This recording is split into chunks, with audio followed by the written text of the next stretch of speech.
আরে ভাইয়া কি অবস্থা? তুমি না কয়েকদিন আগে দুবাই গেলা, বিদেশ থেকে? আম্মু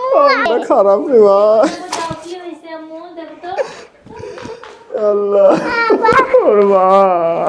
শান্ত শান্ত আমরা তো আছি সমস্যা নাই আমি আমরা তোকে রেখে রে মা আমি প্রবাস জীবনে পানি দিয়ে রে মা আজকে আমার এই অবস্থা শান্ত হও দালাল আমরা তো বেড়া আছি নিয়ে যায় আমার এমন কাজ দিছে রে মা আমি আর করতে পারি না রে মা